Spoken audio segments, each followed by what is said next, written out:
Hi, welcome back to my channel. This video is about two friends. One who loves a particular Chris Craft vintage boat and the other who loves a challenge. One has current boating experience and the other has some sailing experience from years ago. Together they go on a 13-hour journey over the course of 2 days to bring Michael's boat back to its home in the San Juan Islands. This is an adventure with surprises, unknowns, and breakdowns that the two have to solve together. Hi, I'm Sandy, and this is Kaya. And I'm Paul, and we're aboard Sea Oasis. We always enjoyed outdoor activities and exploring, so now we're spending time exploring in the San Juan Islands, as well as Canada, and eventually Alaska. And we want to share our experiences and adventures with you and people like you who enjoy the same kinds of things. Welcome aboard. You will hear the two viewpoints from these two friends, Michael and Paul. They each tell their story in different ways, on different days, as you witness their different personalities, insights, and interpretation of the events on this journey. It's very interesting. Enjoy. 30 years ago, I always wanted one of these Chris Craft 57s, and I could never afford it. So, anytime they've been around on Craigslist or whatever, I would always go look at them regardless if they were cheap enough. So the first one I looked at 4 years ago was up in Canada, and we went all the way up there, up to the Gold Coast to look at it. I didn't want much for it, but I couldn't.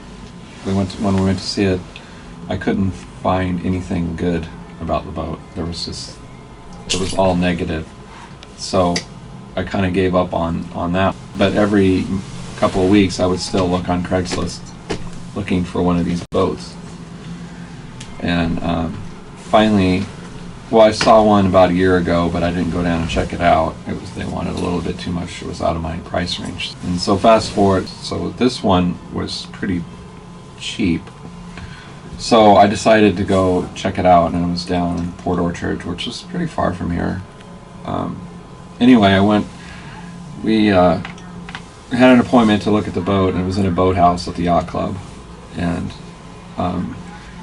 the owner, before he opened the door, he said, "Be prepared for a project." That's what he said. And I'm going, oh God, what is this? Is going to be as bad a condition as the one I saw in Canada. We saw rot right on the front of the boat, but then I started looking around and go, okay, this isn't that bad. I mean, it was definitely in better shape than the one that I saw in Canada.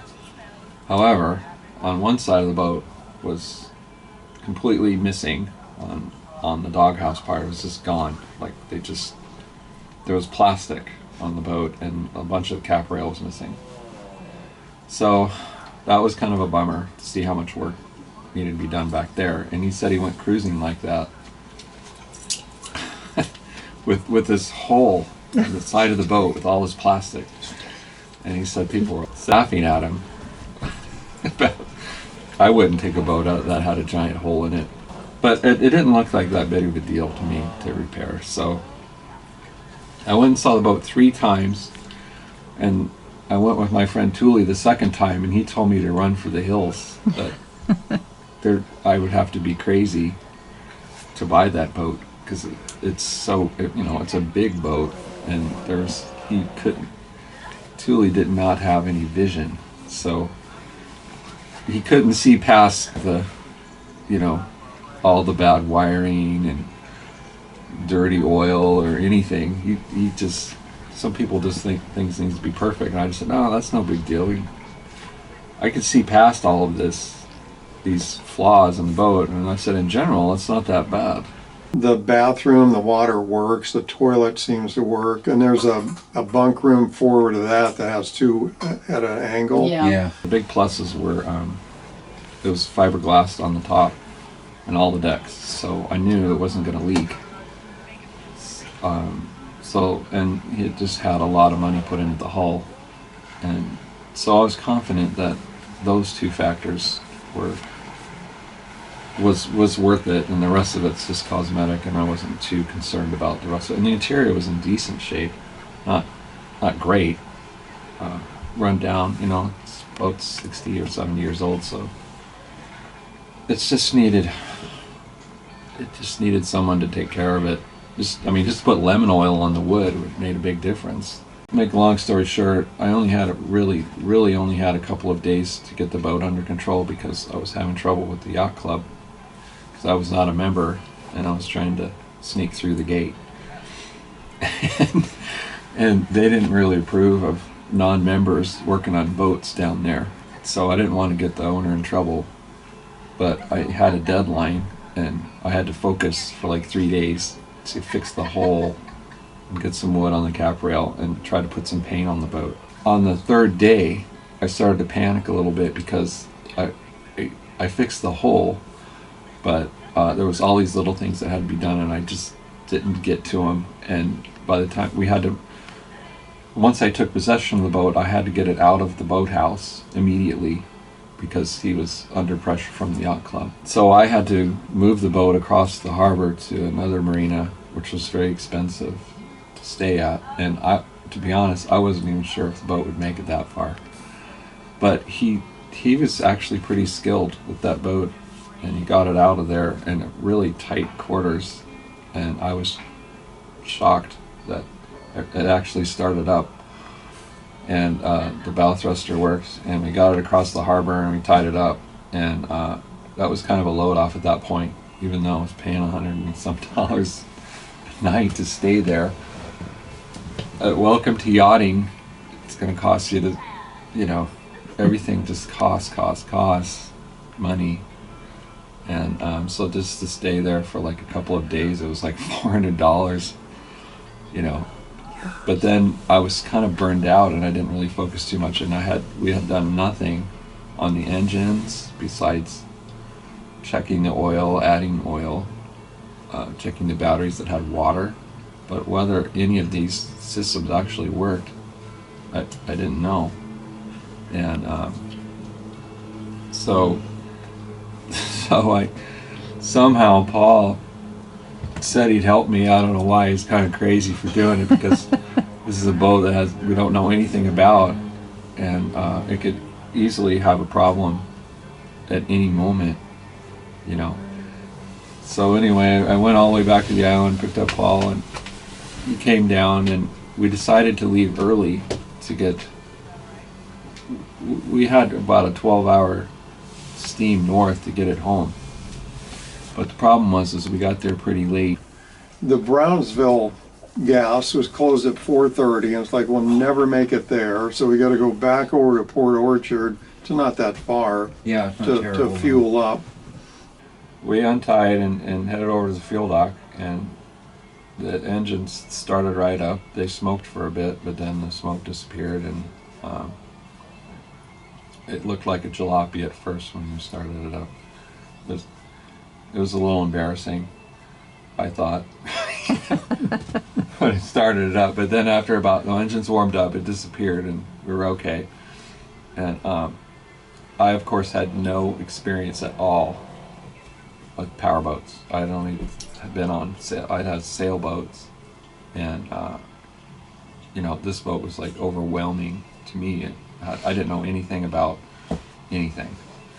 Anyway, Paul actually got it across we went back across over to Port Orchard and filled up with fuel. And again, welcome to yachting with a $500 fuel bill. So the costs were racking up pretty quickly. I'm starting to get a little nervous about what I've gotten myself into. So we got fueled up and we left at 4:45. Oh boy. And then, so when we got there, I wanted to know, I said, we can't go anywhere unless we know this anchor and windlass works. So I tried the windlass and I tried flipping switches, the power's on, nothing, it wouldn't work. I went down and looked, and there inside of a locker, the chain locker, there was another switch. And it's old school. You're up, you can retrieve it, and when you're setting it, it needs to be down. And the 1 foot pedal at the top just activates the motor. And those are the directional. Well, the down doesn't work, and it had never worked. So I said, well, how do we get it down? And he said, well, there's a brake on the side, so you've got to lift this 100-pound anchor off the bow, and then be really careful, because the chain, when you release the brake, it goes flying out of there. Yeah, you know, you don't sail. Oh, crazy fast. God. So anyway, then the upside, when we're at the dock, I checked it, and I said, hey, it's working. The motor works, so I guess we're okay. But anyway, so we headed north, and it was perfect. It just chugged along at 6.5 knots. It didn't seem like there was any trouble at all. It was getting a little dark, and one thing we hadn't checked was whether any of the navigation lights worked. Probably should have checked that out before we left, but of course didn't. But luckily, all the lights came on, and the radar actually worked too, so that was cool. And we used the iPad for navigation. And we got there around Port Ludlow around 10 o'clock at night, and we dropped the anchor, and it seemed like everything was going perfect. Well, we got up to Port Ludlow, anchored right out in the middle, kind of. There's nobody around. A lot of logging chains in there. Oh yeah. Yeah. Well, we got it set, Yeah. and I tried to retrieve it last night, and that was my first indication it doesn't work. So you can't retrieve. And I thought, kind of all night long, whenever I woke up, it was like, I don't know what's going to happen in the morning. We may spend 2 hours dragging this chain up by hand with a 100-pound anchor on the bottom. So we decided to get up pretty early. I think it was like 6 or 5:30 or 6. And I got great. If it was like today or the day before, everything's going to be perfect. So instantly there was a problem, and we couldn't get the anchor up.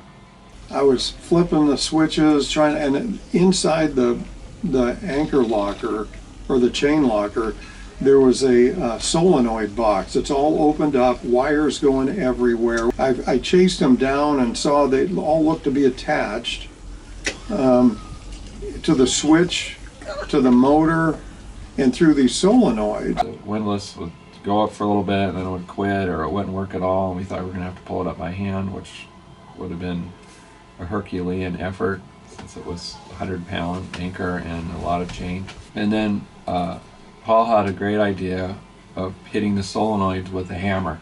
And I finally told Michael, I said, the only thing I know to try is I'm going to take the hammer and tap on the motor, and we'll try that. And I said, I need you to tap on these solenoids. I don't know which is up and which is down. Tap on the solenoids. He did, and it would work. It would run for 30 seconds to a minute, shut off. So I thought, well, I wonder if the motor's overheating, like they do. Yeah. But I had him tap on it again. I could run it. So tap on it again, run it. Because it was obviously sticking. And he said, go down below and hit the solenoid with the hammer. And it worked. They had to hit it about 1,000 times, but finally we got the anchor up. And so you really almost need 3 people, one on the bow, one tapping the solenoid, and somebody else running the boat. Boat. Oh, geez. How long did it take you to lift the anchor up this morning? No, 15 to 20 minutes probably, because they had to constantly be having him hit the solenoid. So it finally got the anchor up. Of course, it's covered with mud and the chain and all that. And the wash down is the fittings there, but none of that stuff works. So all that mud's going in the locker.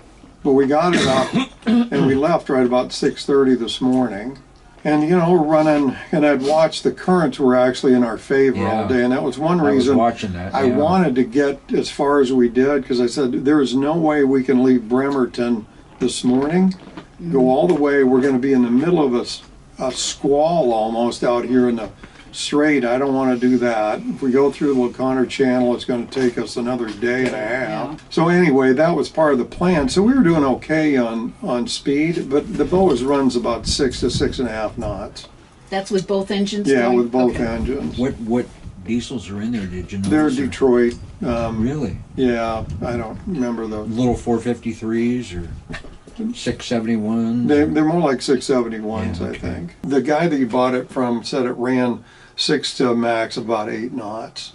So I figured if we're doing 6.5 knots, we're probably running about the right RPM. It's not nowhere I'm not even wanting to push this anywhere. But you had no tax. No tack at So you were all. kind of guessing. I'm what just it was. kind of Yeah. guessing.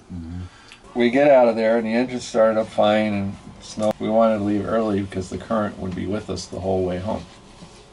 And we wanted to go through the straits before the wind picked up in the afternoon. I think we got to the straits around 10 or something like that. Well, as soon as we got onto the strait, the swells started getting bigger. So we were doing fine, but we got into the strait, and you know, it started in a lot of rolling and pitching. So then we get out to about Smith Island. I noticed that there's a pitch change in one of the engines. And as soon as I said that, I think about 15 seconds later, one of the engines quit. So I'm going, oh great, we're rocking and rolling and all this thing. And we got one engine now, and we're only going like 4 knots. We assumed it had to be the fuel filter. You know, the boat hadn't gone anywhere in years, and I'm sure there was a lot of stuff in the fuel tanks and it probably clogged the filters. So I went down there to check it out, and immediately realized after messing with it for about 5 minutes that there was no way I was going to be able to deal with that fuel filter.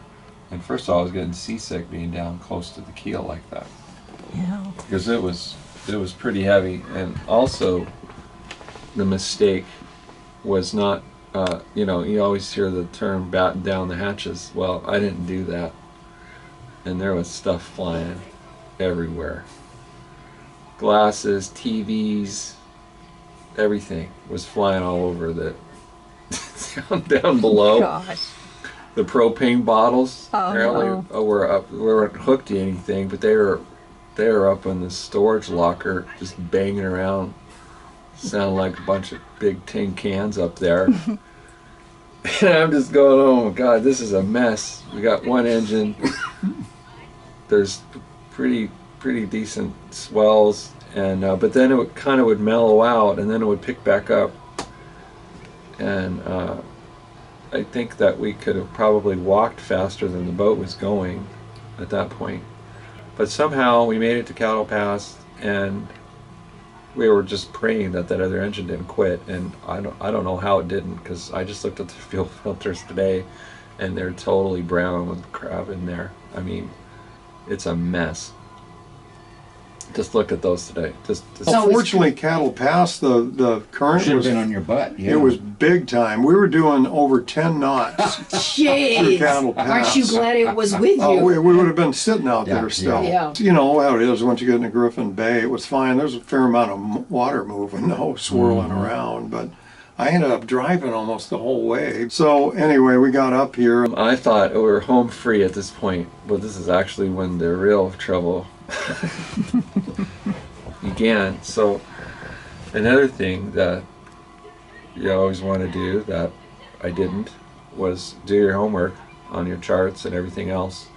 And apparently we anchored in a place where there's a cable crossing. I'm not going to anchor over there. I don't know what all he said, but I didn't know the difference. So then I thought, well, the guy must have been okay with it. So he's putting the chain down, and then we thought we probably hung on to one of the cables. And as soon as we dropped anchor, all the Brown Islanders came out just swearing at me, saying that I was going to be liable for all this damage. And I'm just seeing myself in court trying to figure out how we're going to get out of this situation, because we just dropped an anchor on people's power lines and internet or whatever else is over there underneath there. So they told us to call a diver, that it was going to take them about an hour or two to get to us, to come see if the anchor was actually on any cables.